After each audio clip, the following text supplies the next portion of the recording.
প্রিয় ছাত্রছাত্রী, আজকে তোমাদের নবম শ্রেণীর দেহতরল ও সংবহন অধ্যায়ের একটি গুরুত্বপূর্ণ অংশ নিয়ে আলোচনা করব। এটি হলো মানুষের হৃৎপিণ্ডের গঠন এবং তার কাজ, ভিতরে কীরকম থাকে। এটা প্রত্যেকটি মানুষেরই জানা উচিত।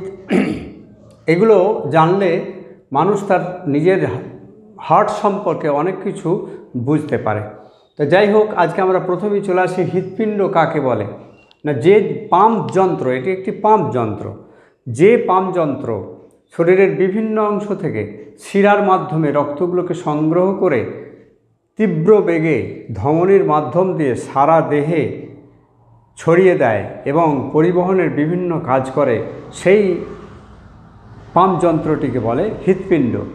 আরও যদি একটু ভালো করে বলা হয় তাহলে বলা যাবে যে মানব শরীরের যে অঙ্গ সংকোচন এবং প্রসারণের দ্বারা শরীরের বিভিন্ন অংশ থেকে রক্তগুলোকে সংগ্রহ করে পুনরায় শরীরের বিভিন্ন অংশে নিক্ষেপণ করে, একেই বলা হয় হৃৎপিণ্ড। আমরা চলে আসি মানুষের হৃৎপিণ্ডে বিভিন্ন অংশ ব্যাপার নিয়ে। মানুষের হৃৎপিণ্ড সাধারণত এদের অবস্থানটা কোথায় কোথায় মানুষের হৃৎপিণ্ডটি থাকে। আমরা জানি মানুষের দেহের যে বক্ষ গহ্বর, মানুষের দেহের বক্ষ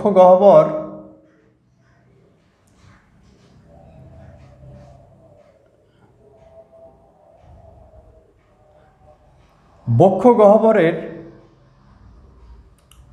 ঠিক নিচের দিকে একটি পর্দা থাকে, যে পর্দাটির নাম হচ্ছে ডায়াফ্রাম বা মধ্যচ্ছদা পর্দা বলা হয়। এই মধ্যচ্ছদা পর্দার ঠিক উপরের দিকেই দুদিকে দুটো সুস্পষ্ট ফুসফুস থাকে। মানুষের দুদিকে দুটো ফুসফুস থাকে। এই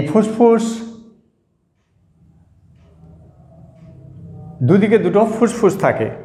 এই ফুসফুসেরই ঠিক দুদিকের ফুসফুসের ঠিক মধ্যভাগে একটু বাম দিক চেপে মানুষের একটি হৃৎপিণ্ডটি অবস্থান করে। তাহলে ব্যাপারটা কি দাঁড়ালো? মানুষের বক্ষ গহ্বরে, অর্থাৎ মধ্যচ্ছদা পর্দার ঠিক উপরে বক্ষ গহ্বরে দুটি ফুসফুসের মধ্যভাগে বাম দিক চেপে এই হৃৎপিণ্ডটি অবস্থান করে। এই হৃৎপিণ্ডটি সাধারণত প্রাপ্তবয়স্ক মানুষদের 250 থেকে 300 গ্রাম ওজনের হয়। এরপর আমরা চলে আসি, তাহলে মানুষের হৃৎপিণ্ডের অবস্থানটা দেখে নিলাম। মধ্যচ্ছদা পর্দার উপরের দিকটাকে বক্ষ গহ্বর এবং নিচের দিকটাকে উদর গহ্বর বলা হয়।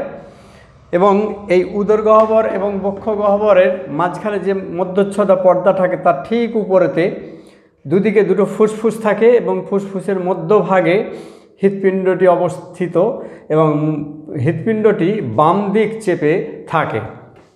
এবার আমরা চলে আসি মানুষের হৃৎপিণ্ডের বিভিন্ন অন্তর্গঠনের বিষয়টি।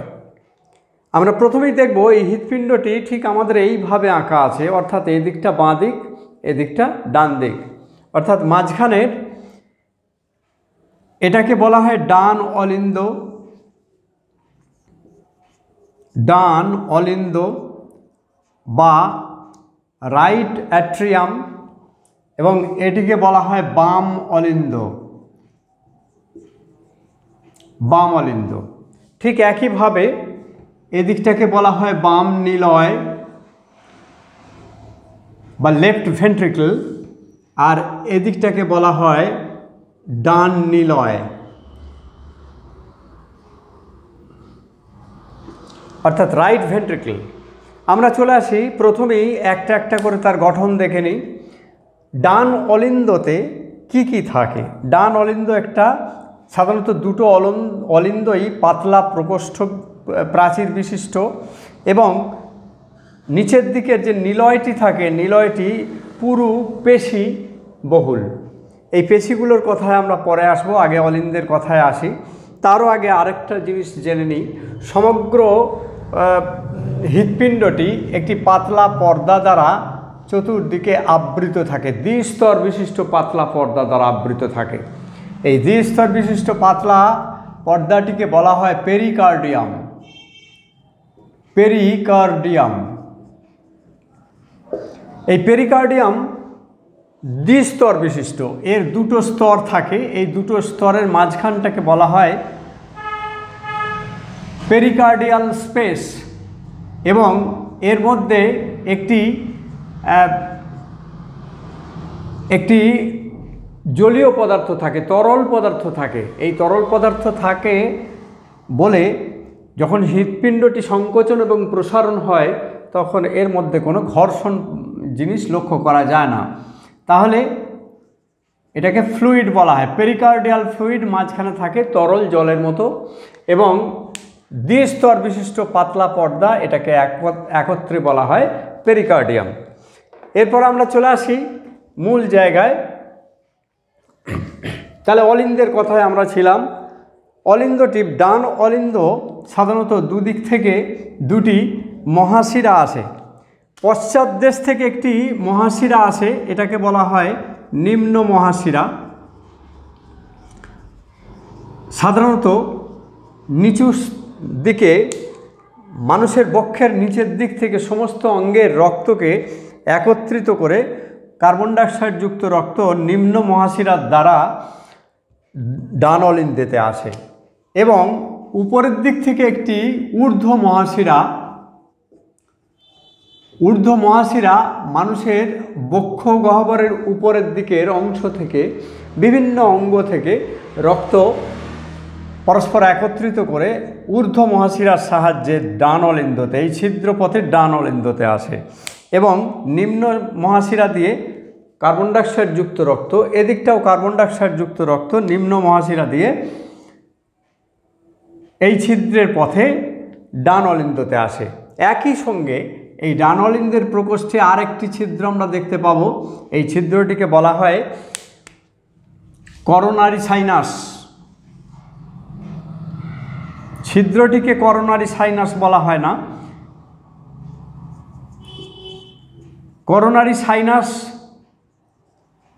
শিরার সাহায্যে এটি হৃৎপিণ্ডে যে সমস্ত রক্ত সরবরাহ করার পর যে বিপাকের ফলে যে সমস্ত রক্তগুলো কার্বন ডাইঅক্সাইডযুক্ত রক্তটাকে ফিরিয়ে এনে হৃৎপিণ্ডের ডান অলিন্দতে প্রবেশ করায়। তাহলে আমরা ডান অলিন্দেতে তিনটে শিরার প্রবেশ দেখলাম। একটা হচ্ছে ঊর্ধ্ব মহাশিরা, নিম্ন মহাশিরা এবং করোনারি সাইনাস। এই তিনটে একত্রিত হয়ে সমস্ত সারা শরীরের কার্বন ডাইঅক্সাইডযুক্ত রক্তগুলোকে ডান অলিন্দতে নিয়ে আসে।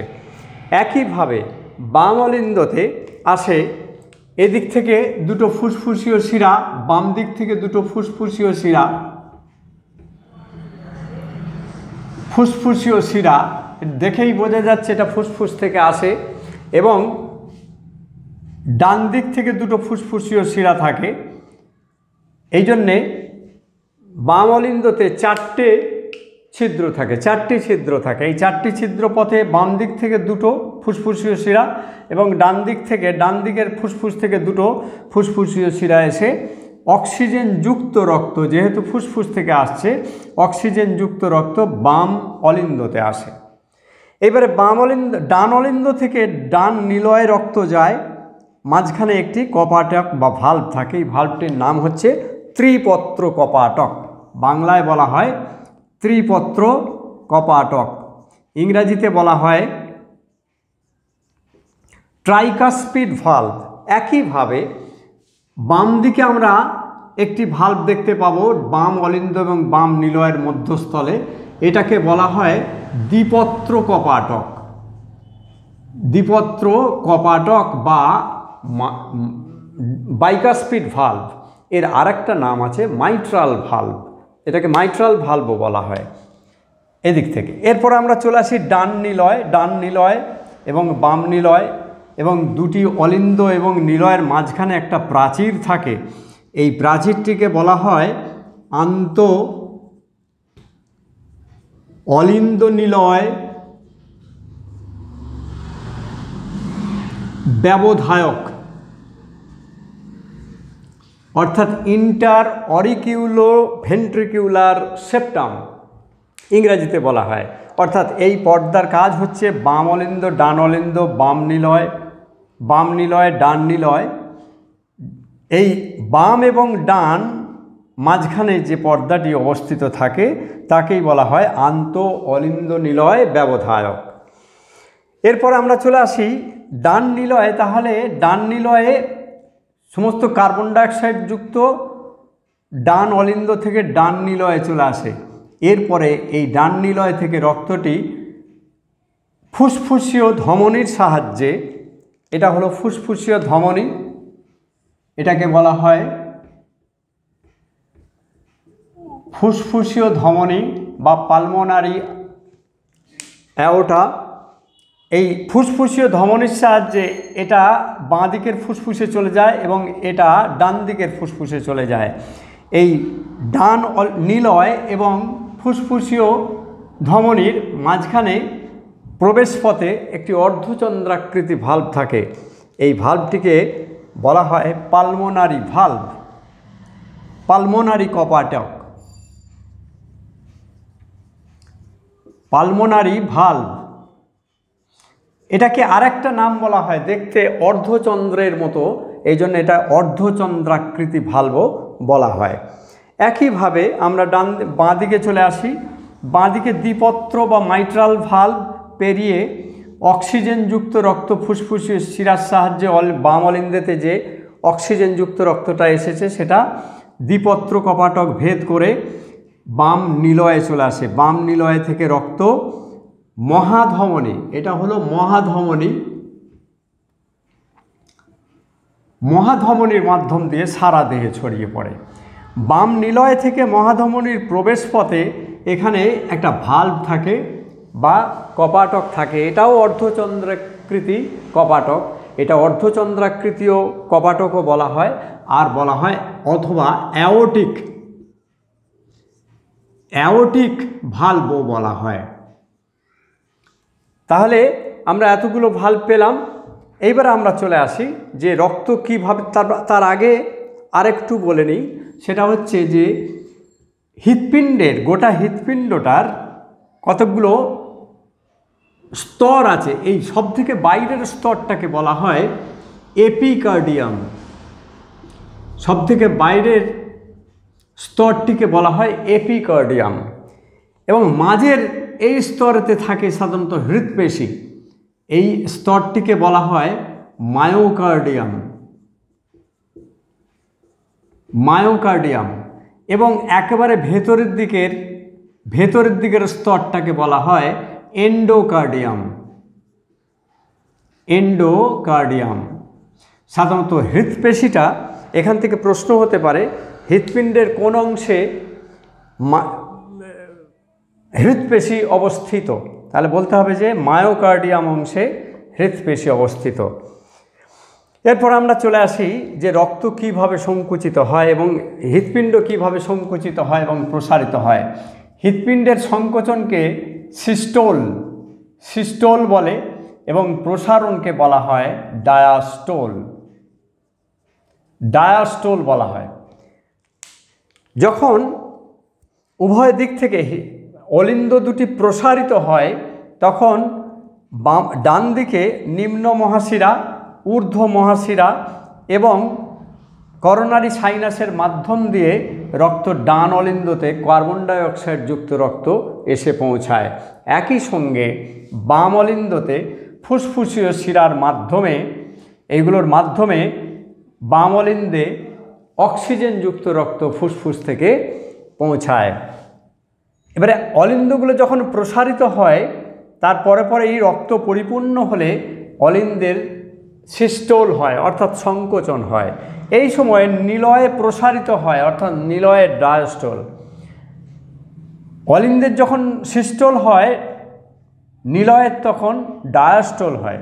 ফলে অলিন্দ থেকে রক্ত, বিশেষ করে ডান অলিন্দ থেকে ডান নিলয়ে ট্রাইকাস্পিড বা ত্রিপত্র কপাটক ভেদ করে রক্ত নিলয়ে চলে আসে, ডান নিলয়ে চলে আসে, এবং বাম অলিন্দ থেকে অক্সিজেনযুক্ত রক্ত দ্বিপত্র কপাটক ভেদ করে বাম নিলয়ে চলে আসে। এরপরে যখন উভয় নিলয় রক্তে পরিপূর্ণ হয়ে যায় তখন নিলয়গুলি পুনরায় নিলয়গুলি সিস্টল ফর্মে আসে, অর্থাৎ সংকুচিত হয়। নিলয়ের পেশিবহুল দেওয়াল থাকায় তীব্র বেগে সংকুচিত হয়। তখন ডান অলিন্দ থেকে কার্বন ডাইঅক্সাইডযুক্ত রক্ত ফুসফুসীয় ধমনির মাধ্যম দিয়ে দুদিকের ফুসফুসে পালমোনারি ভালভ ভেদ করে দুদিকের ফুসফুসে পৌঁছে যায় এবং একই সঙ্গে বাম অলিন্দ থেকে বাম নিলয় থেকে অক্সিজেনযুক্ত রক্ত অ্যাওর্টিক ভালভ ভেদ করে মহাধমনির মাধ্যম দিয়ে সারা দেহে ছড়িয়ে পড়ে। এইভাবে মানুষের দেহে রক্ত সঞ্চালিত হয়। আমরা একটু দেখে নেব যে আর কোথায় কোথায় ভালভ রয়েছে। আমরা জানব যে ডান অলিন্দে কতগুলো ভালভ রয়েছে। ডান অলিন্দতে ভালভ থাকে নিম্ন মহাশিরা এবং ডান অলিন্দের মাঝামাঝি যেখানটা প্রবেশ পথ, এই জায়গায় একটি ভালভ থাকে। এই ভালভটিকে বলা হয় ইউস্টেচিয়ান ভালভ। ইউস্টেচিয়ান ভালভ কোথায় থাকে? নিম্ন মহাশিরা এবং ডান অলিন্দের মুখে প্রবেশ পথে। আরও একটি ভালভ দেখতে পাওয়া যায় যেটা হচ্ছে করোনারি সাইনাস, যে পথে ডান অলিন্দতে ঢোকে করোনারি সাইনাস যে পথে, সেইখানে একটি ভালভ থাকে। এই ভালভটির নাম হচ্ছে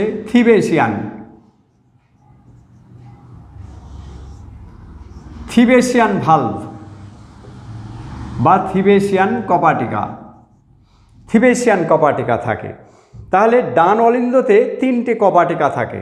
একটা হলো ইউস্টেচিয়ান ভালভ, 2 নম্বর হচ্ছে থিবেসিয়ান ভালভ এবং 3 নম্বর হচ্ছে ত্রিপত্র কপাটক বা ট্রাইকাস্পিড ভালভ। এখান থেকে প্রশ্ন হতে পারে, নানান রকমের প্রশ্ন। ত্রিপত্র কপাটক কোথায় অবস্থিত?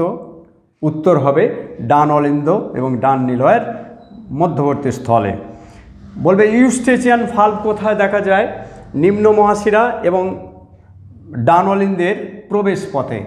এবং থিবেসিয়ান ভালভ কোথায় দেখা যায় না? করোনারি সাইনাস এবং ডান অলিন্দের প্রবেশ পথে দেখতে পাওয়া যায়।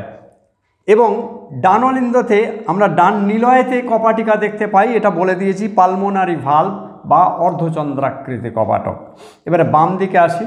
বাম দিকে আমরা দেখব বাম অলিন্দ এবং বাম নিলয়ের মধ্যস্থলে যে ভালভটি থাকে তাকে দ্বিপত্র কপাটক বা মাইট্রাল ভালভ বলে। এগুলো আলাদা করে ভালভগুলো আসে পরীক্ষায় যে অমুক ভালভটি কোথায় অবস্থিত।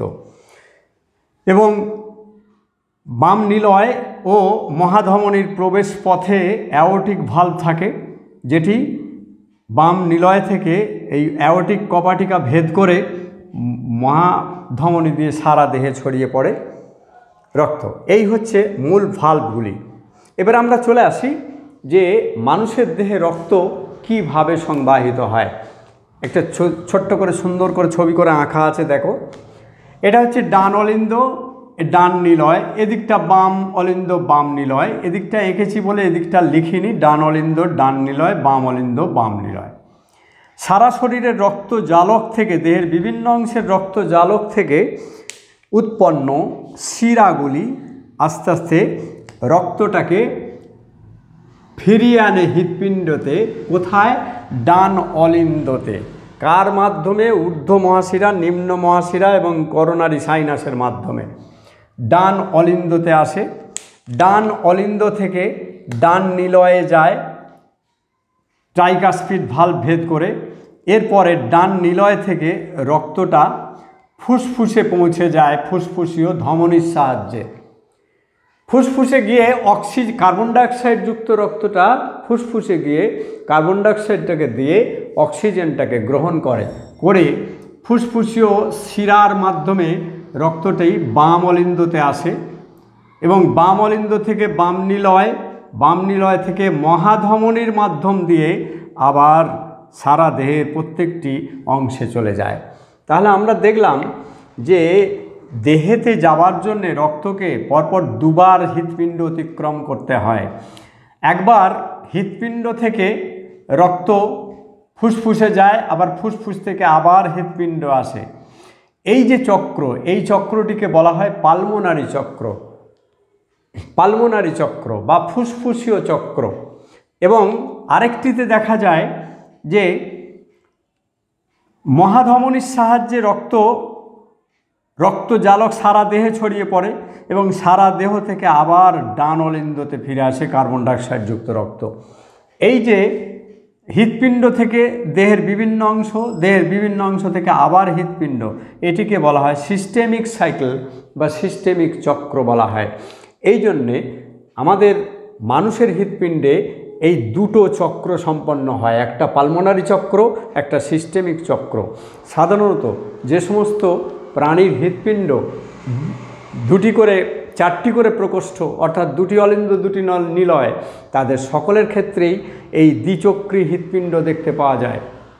অর্থাৎ তাদের হৃৎপিণ্ডের মধ্যে রক্ত দুবার আসে, একবার অক্সিজেন পরিবহন করার জন্য রক্তকে দুবার ঘুরতে হয় হৃৎপিণ্ডের মধ্যে দিয়ে। যাই হোক, এটা পালমোনারি চক্র এবং সিস্টেমিক চক্র। সাধারণত পক্ষী এবং স্তন্যপায়ী সব প্রাণীদের ক্ষেত্রেই এই ধরনের দ্বিচক্রী হৃৎপিণ্ড দেখতে পাওয়া যায়। তাহলে আজকে তোমাদের এই হৃৎপিণ্ড সম্পর্কে যা বললাম, মোটামুটি হৃৎপিণ্ড সম্পর্কে তোমাদের ভালো বুঝে যাওয়ার কথা।